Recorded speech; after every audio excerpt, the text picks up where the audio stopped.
पहले वादा करो ए मोमजी कावर तोते के ना चाहिए तोते के ना चाहिए मौसम सदी रिकॉर्डिंग स्टूडियो सिग्नल घाट दरभंगा।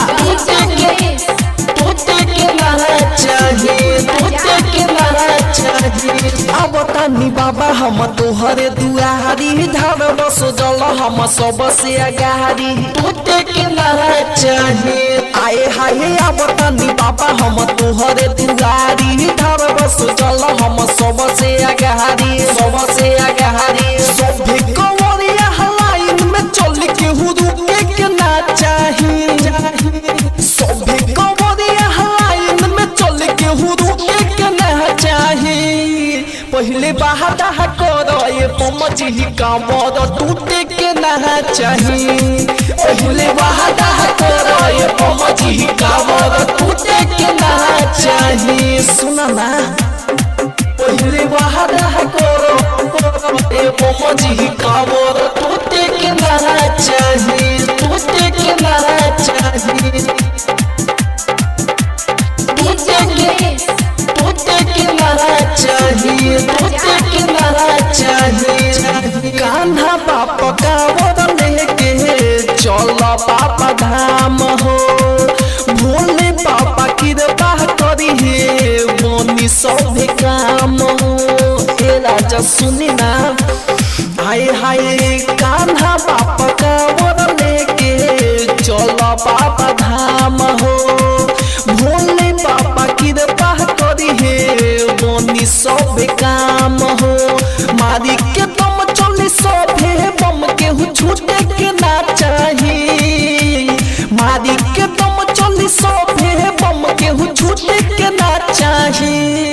पहले वादा करो ये पमजी कांवर टूटे के ना चाहिए पहले वादा करो ये पमजी कांवर टूटे के ना चाहिए। संभाल हम पहले वादा करो ये पमजी कांवर टूटे के ना चाहिए टूटे के ना चाहिए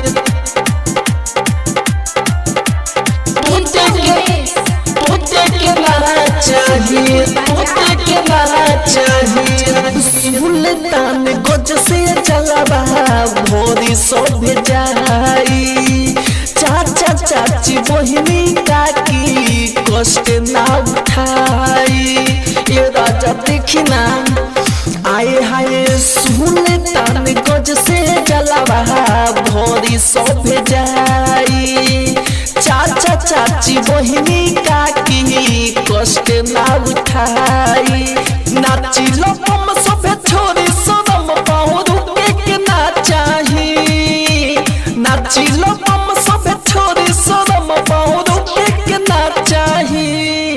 पहले वादा करो ये पमजी कांवर टूटे के ना चाहिए पहले वादा करो ये पमजी कांवर टूटे के ना चाहिए। चलो ना पहले वादा करो ये पमजी कांवर टूटे के ना चाहिए टूटे के ना चाहिए टूटे के ना चाहिए टूटे के ना चाहिए। रीति का शीश अइले तोहरे दुआरी नाही मांगे मोटर नाही नौकरी सरकारी। ए बाबा सुनी ना आए हाय रीति का शीश अइले तोहरे दुआरी नाही मांगे मोटर नाही नौकरी सरकारी। जोड़ी हाथ दोनों कहला सत्य सुन नाम ऊपर अटक चाहिए जोड़ी हाथ दोनों कहला सत्य सुन नाम ऊपर अटक चाहिए। पहले वादा करिए बाबा दिला टूटे के ना चाहिए पहले वादा करिए बाबा दिला टूटे के ना चाहिए पूरा कर दी। मौसम सदी रिकॉर्डिंग स्टूडियो कॉन्टैक्ट नंबर 9510740866।